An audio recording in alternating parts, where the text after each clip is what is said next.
আসসালামু আলাইকুম। আশা করি আপনারা সবাই ভালো আছেন।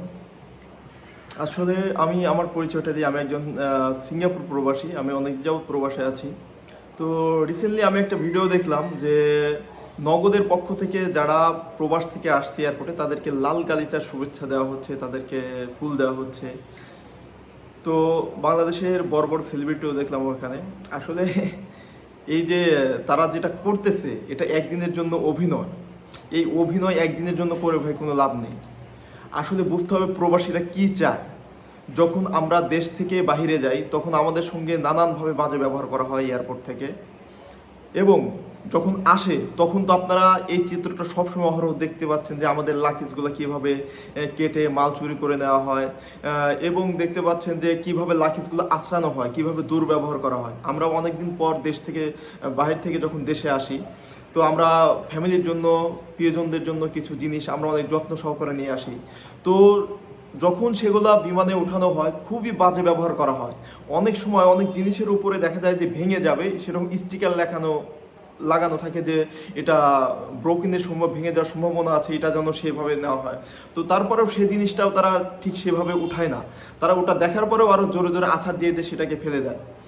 তো যাই হোক, আবার অনেক সময় দেখা যায় আমরা যাওয়ার সময় কিছু জিনিস নিয়ে যেতে চাই, অনেকে রান্না করা বন্ধু বান্ধব থাকে, তো দেখা যায় যে বাড়ি থেকে রান্না করা কিছু খেতে চায়, তো সেগুলো এয়ারপোর্টে থাকলে ফেলে দেওয়া হয়, বলে এটা নেওয়া যাবে না, মিষ্টি নেওয়া যাবে না, নানানভাবে।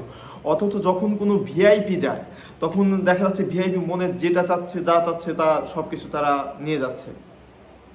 আর আরেকটা বিষয় যেটা হচ্ছে বর্তমান দেশের যে পরিস্থিতি, হুন্ডির বিষয় এবং ব্যাংকের বিষয়, যে হুন্ডিতে কেন টাকা ছাড়ে, ব্যাংকে কেন টাকা ছাড়ে না। তো আমি কিন্তু আমার জীবনে পুরোটাই আমি ব্যাংকে টাকা ছাড়ছি। এখন এইখানে বিষয় হচ্ছে, আপনি যখন ব্যাংকে টাকা ছাড়তে যাবেন তখন ব্যাংকে একটা চার্জ নেয়, ঠিক আছে, কিন্তু তারপর অনেক বড় একটা লাইন থাকে, এবং ব্যাংকে যারা টাকা গ্রহণ করে তাদের ব্যবহার কিন্তু অতটা ভালো হয় না। তারা অনেক সময় রাগান্বিত থাকে, কিছু জিজ্ঞেস করলে কথা বলতে চায় না, এরকম একটা সমস্যা। তারপরে যখন দেখেন আপনি যখন হুন্ডিতে টাকা ছাড়তে যাবেন, যার কাছে আপনি যাবেন সে আপনার সঙ্গে হেসে কথা বলবে, রেট বেশি দিবে, ভালো ব্যবহার করবে। এই হচ্ছে পার্থক্যটা। এখন আমার কথা, আমি ব্যাংকে টাকা ছাড়তে যাচ্ছি, তাকেও আমার অনেক সময় প্রশ্ন থাকতেই পারে। তো তারা দেখা যাচ্ছে সে প্রশ্নের উত্তর দিতে চায় না, মুখ গম্ভীর করে থাকে। এরকম আরও অনেকগুলো ছোটোখাটো বিষয় থাকে। আর আমি যেটা বলবো, আসলে কোনো প্রবাসী চায় না যে তাদেরকে আমাদের সম্মান প্রয়োজন নাই। আমি বলবো না যে আমাদেরকে সম্মান দিক, আমাদেরকে লাল গালিচার শুভেচ্ছা দিক, আসলে এগুলো কোনো কিছুই আমাদের প্রয়োজন নয়।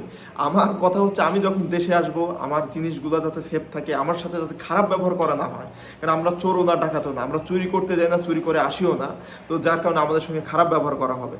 তো বাংলাদেশের এয়ারপোর্টে দেখা যায় অনেক সময় পুলিশরাও বাজে ব্যবহার করে। আমার এর আগে একবার লাকিজ আমার হারিয়ে গিয়েছিল। তো আমি পুলিশের কাছে গেলাম যে ভাই আমার তো লাকিজ এখন আসে নাই, তো আমি কি করতে পারি। তো আমাকে ডাইরেক্ট বললো যে আপনি ওই লাকিজের আশা ছাড়িয়ে দেন, চলে যান। মানে কথার একটা কি অবস্থা। তো আমি তো বুঝতে পারতেছি, আমি ঘোরাঘুরি করলাম, পরে আমি জানতে পারলাম যে আমি একটা জায়গাতে গেলাম, বললো যে এখানে আর কি কমপ্লেন দিতে হয়। পরে যাই হোক কমপ্লেন দিয়ে আমি 3-4 দিন পরে সে লাকিজটা পাইছিলাম, কিন্তু লাকিজের মধ্যে যেসব জিনিসপাতিগুলো ছিল ওইগুলার মানে ব্যবহার করার উপযুক্ত ছিল না। তো ওইগুলো মানে এমন অবস্থা, মানে পুরো সব এক হয়ে গেছে, খুলে গেছে, ভেঙে গেছে, মানে খুবই খারাপ অবস্থা। তো আমি একটা কথাই বলবো যে আমরা যারা প্রবাসে আছি আমাদের আসলে ভিআইপি, লাল গালিচা এগুলোর কোনো কিছুই প্রয়োজন নেই। তো আমাদের সাথে যেন এয়ারপোর্টে কোনো বাজে ব্যবহার করা না হয়, এবং আমরা যখনই কোনো জিনিসপাতি নিয়ে এসে এগুলো যাতে সঠিকভাবে আমরা পাই পৌঁছাতে পারি, এতটুকুই। মূলত আমাদেরকে যাতে কোনো হয়রানির শিকার হতে না হয়। তো এগুলো যদি সরকার আমাদের এই বিষয়গুলো যদি দেখে, আমি মনে করি সব প্রবাসীরাই খুশি হবে। তো আমাদের ভিআইপি, লাল গালিচার সুরক্ষা ভাই দরকার নেই, সব ফাজলিমি ছাড়া আর কিছুই না।